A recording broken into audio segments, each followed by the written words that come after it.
Hello guys! For today's video, ayan, tayo po ay mag-update sa ating mga cute na mga puppies. Bale, ang ating mga puppies ay itong araw na to, nasa 1 month na. April 7 sila So, May May 7 na, di ba? Oy, May 9, na pala? May 9.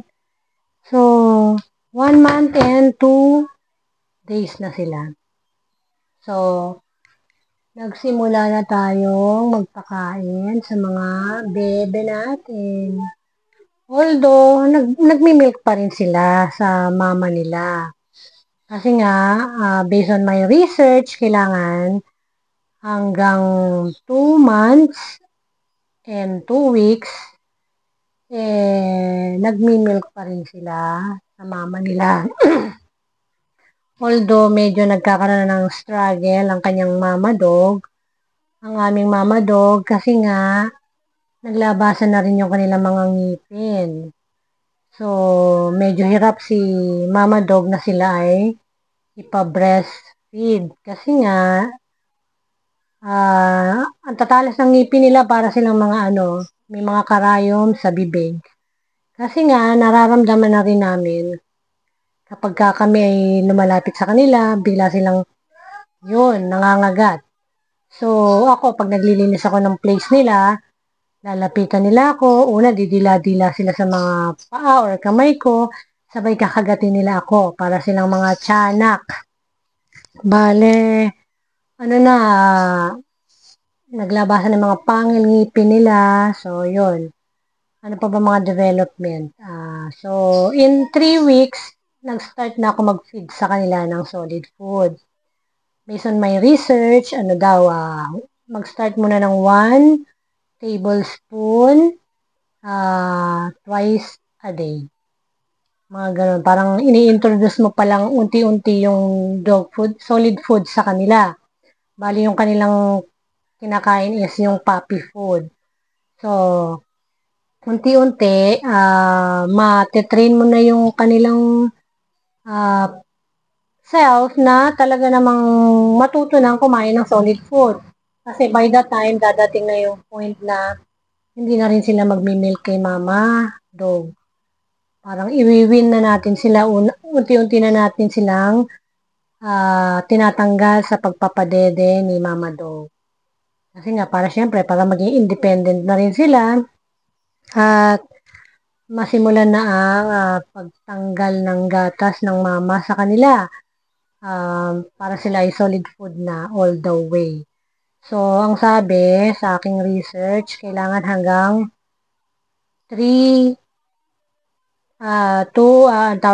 months, mag-start ka ng ng 3 weeks. Yun, hanggang sa maging na sila. Day by day, pwede mong dagdagan ng paunti-unti yung kanilang kinakain.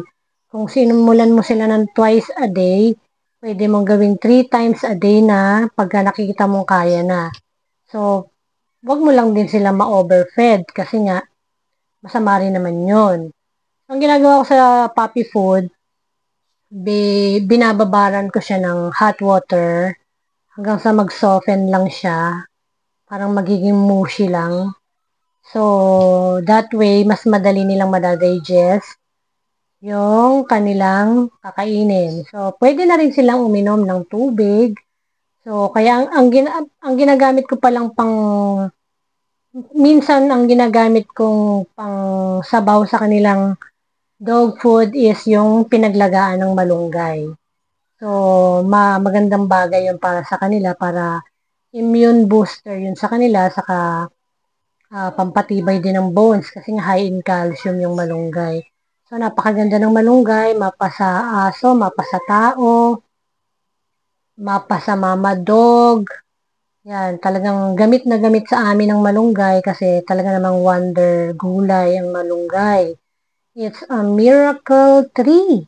So, ang abundance ng malunggay dito ay talaga namang marami talaga dito sa aming lugar. Kaya napakaswerte namin. Hindi na namin kailangan bumili ng malunggay powder. Kasi meron kami mga available na fresh malunggay leaves. Yan, mag-harvest lang si daddy dyan sa paligid. O yan, meron na kaming instant multivitamins from nature. Bali, yun yung ginagawa kong supplement sa kanila, yung malunggay. So, pag naglaga ako ng malunggay, para sa amin na yon, para na rin sa mga puppies at sa mga adult dogs. So, napakalaking bagay ng malunggay para sa amin. So, yun lang aking magiging pinaka-tip sa inyo sa mga fur parent. Kung gusto niyo pong maging healthy yung inyong mga fur babies, wag na wag niyong tatanggalin ng malunggay leaves. So, hindi ko pa kasi natry yung malunggay powder. Pero sa tingin ko, nothing beats fresh pa rin, di ba? Kasi nga, pag fresh, yun nga lang, ilalaga mo siya.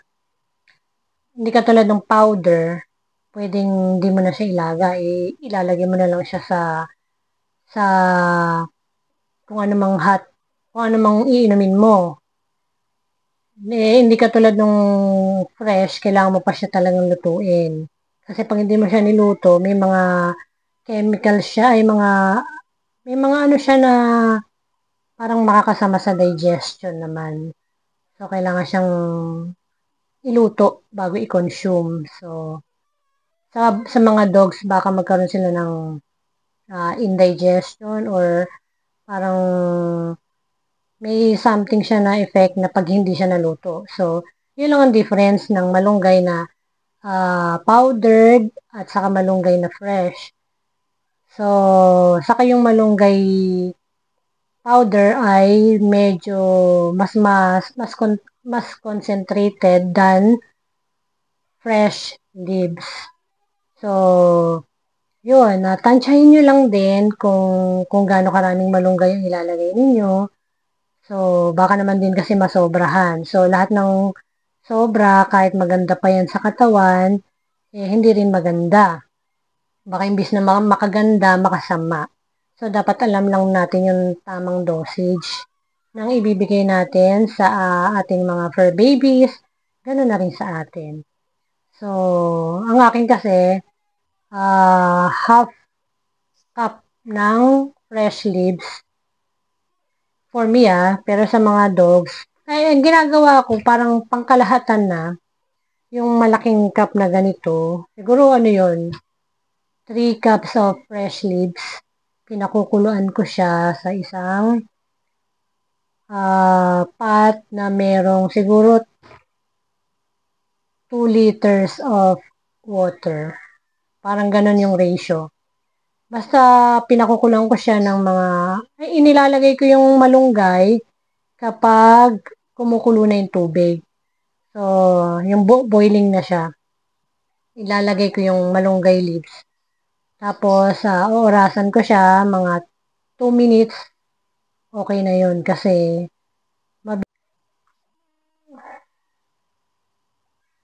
pwede rin naman hanggang 10 minutes kung talagang gusto mong makuha yung mga benefits na nasa malunggay. Kanya lang, pag ganun katagal ang pagpapakulo, namamatay daw yung mga vitamin C, vitamin A, mga ganun.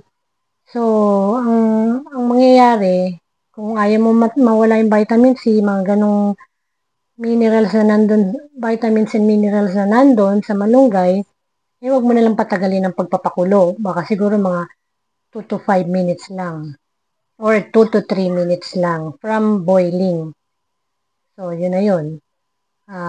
Yun lang yung pinaka-nutrient ng aming mga fur babies. So, paminsan-minsan nilalagyan din namin sila ng mga chicken breast, kung ano mang meat, chicken liver, ganyan. Kung ano mang meat ang available na alam naman namin pwede sa kanila. Tapos dinadagdagan din namin ng mga vegetable katulad ng carrots, pumpkin, sweet potato, sweet potato na ano, yung root crops. Kasi yung sweet potato leaves, hindi pwede sa kanila yon. So, parang toxic sa kanila. Yung crops lang, yung root crops ang pwede sa kanila. Boiled nun, pwede. Hindi ko alam bakit hindi pwede yung leaves. Pero pwede yung pinaka-root crops. I don't know. I-research natin yan someday. Para kahit pa paano may ma-share tayo. Bali, itong sinasabi Bali, itong ating mga sinasabi na ito ay based on our research and based on our experience. So, nakakatuwa lang kasi nga kahit pa paano nakakapag-share na rin tayo ng mga experience natin sa iba na sigurado makakatulong sa kanila when it comes to uh, nagkaroon din sila ng ganitong situation in life, di ba? So, kahit pa paano, meron silang idea kung ano yung pwede nilang gawin, di ba? Kaya naman, sana sa mga ating mga video ay may natututunan po tayo. Sana po ay nakakatulong kahit pa paano ang ating mga video na nilalabas sa ating channel. So, ako nga po pala si Christina Ramos. Ako si Mami Tina. So, halika na. Pakita na natin yung ating video ng pagpapakain sa kanila. Sa ating mga cute na puppies. So, let's start. So, ang una po nating pakakainin ay si Pebbles. Yan po si Pebbles. Bale yan. Yan ang aming puppy na pangatlo. Siya yung pangatlong lumabas. So, siya ang ating third baby. So, ayan, makikita nyo yung kanyang face, yung kanyang whole head is all black. Wala pong makikitang white dyan, kahit konti. So, matatandaan natin, siya ay si Pebbles. Tapos yung yan, yung kanyang body, puro dot-dot.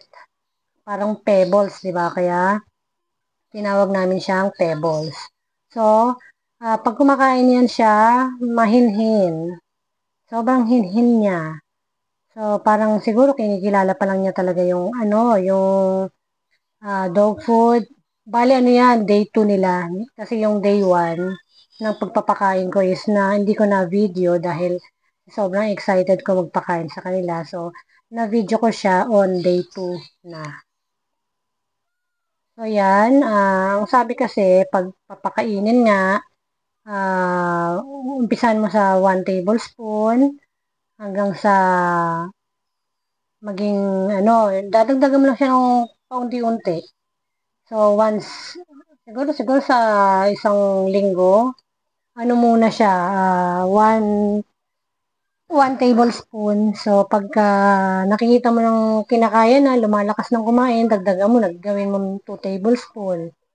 Ganon. Kailangan aware ka lang kung ano yung kaya nilang kainin. Kasi, makikita mo naman yan kapag medyo nasusuka na sila, alam mo na yon na overfeed mo na sila. Sa kapag lumambot yung kanilang pupo, kailangan firm ang kanilang pupo pagka nagpupo sila. So, isang indication na overfeed ng isang puppy is malambot yung pupo. So, ayan. Ang pangalawa natin pinakain ay si Dumbo. Yan, meron siyang sa likod na parang guhit. So, siya yung pinakamalaki sa kanilang lahat. So, siya naman ay, pang-ilan ba siya? Pang-apat. So, siya ang pang-apat na puppy na inilabas ni Mama Dog. So, mahinhin din siya kumain. Saka, buti nga dyan sa pangalawang kain niya, na kumakain pa siya, pero yung mga sumunod, parang hindi niya type kumain. So, yan, aalalayan mo siya ng ganyan sa likod. Kasi parang yung pagtayo niya, nahihirapan siyang tumayo. Hindi ko alam kung hindi pa siya, siguro hindi pa well-developed yung kanyang mga legs. Saka kasi siya yung pinakamatangkad eh. So, parang, ewan ko baka hindi nasusustain yung kanyang needs sa mga calcium, ganyan. Pero, lagi naman sila may malunggay eh. Ewan ko, siguro sa laki niya. Pero siya yung sa lahat, siya yung talagang madede sa kanyang nanay. Parang mas gusto niya yung dede kaysa sa dog food. So, ito naman si Aizo. Ang pangalan nito si Aizo. ano siya, medyo mahinhin din, pero sabihin mo na natin sakto, sakto sa pagkain. Tapos, pang ano siya, pangalawa, siyang second baby ni Bailey. So, yan, alalayan mo talaga sila kasi diyan ko siya pinakain sa lamesa kasi nga pag sa baba, magkakagulo ang mga adult dog, mag-aagawan. So, diyan na lang sila mas safe. Saka isa-isa ko silang pinakain kasi nga pagkasabay-sabay, baka merong hindi makakain. So, ang sabi doon sa aking research, kung magagawa na pakainin sila ng one by one, mas okay. Yung sabay-sabay sila, okay din naman. Kaya lang, may isa doon na baka hindi makakain ng maayos. Yun, lalo yung pinakapayat sa kanila, si Kikay. Yun, tinututukan ko kasi nga sobrang payat. So, ayan na siya, si Aizo yan. At pinapaubos ko sa kanila yung 1 tablespoon ng pinalambot na dog food. So, pag hindi nila ubos, hindi ko na lang din pinipilit. Kung ano lang yung kaya nilang kainin for now. So, at least nai-introduce natin pa unti-unti sa kanila. So, ayan si Kikoy na yan. Si Kikoy yung pinakamalusog, parang pinaka-healthy, saka parang ano siya, machong macho. So, si Kikoy ay ang bunso. Siya ang bunso. Siya yung huling lumabas kay Bailey. So, malakas siyang kumain. Parang alam niya na agad kung ano yung ginagawa niya. Tapos, masigla siya. As in, healthy talaga. Pero yung iba parang baby pa eh. Ito medyo talagang, ano to eh, medyo talagang parang mas ano siya, tawag doon, parang kumbaga sa ano eh, mas naunang nade-develop yung kanyang ano eh, siya pa naman yung pinakabunso. So, parang siya pa yung pinakapanganay na lumalabas sa mga development. So, ayan, to naman si Kikay. So, si Kikay ay pang-ilan? Siya ay pang-5. So, yan. Yan lang, ganyan lang, tsaga-tsaga lang kasi wala nang ibang magtsatsaga niya kundi tayo. Diba? So, diyan ko naman sila pinakain sa platito kasi nga, hindi ko pa nakuha yung isang kainan nila na pang sa kanila talaga. Sa next feeding, makikita nyo, yun, maliit lang din para mas, ano sa kanila, mas fit sa kanila. Mas makakakain sila na maayos. So, yan, ganyan lang po, tsaga-tsaga lang. Wala naman ibang aasahan, kundi tayo mga fur parent. So, love our pets. Pagtsagaan lang po natin, di ba? Yan ang mga little angels na ibinigay sa atin ni God para ating i-nurture. At soon, sila ay ating magiging loyal companion at talagang angel sa ating buhay na napakaraming ituturo sa atin. Basta tayo makikinig lang sa kanila. Napaka gandang creation ni God na talaga namang mai-recommend ko na talagang kunin nyo kung gusto niyo ng pet ay ang mga dogs. Yan, ang mga loyal companion, mga angel in disguise, na walang pakpak pero may buntot. So, yan. Tsaga-tsaga lang po sa mga stages ng buhay nila. At dadating din naman sa talagang wala nang masyadong problema, kundi ano na lang, kalma-kalma na lang. So, ito sa mga panahong to, napupuyat pa rin po tayo kasi nga, gumigising pa rin si Mama Dog in the middle of the night, nagugutom siya. Kaya pinapakain ko naman siya. Kasi nga, dire-diretso pa rin yung pagbe-breastfeed niya hanggang ano daw yan, hanggang 3 months. So, talagang yung puyatan natin ay talaga namang wagas na wagas. Kaya ang malunggay ay nakakatulong ng malaki sa akin, malunggay tea.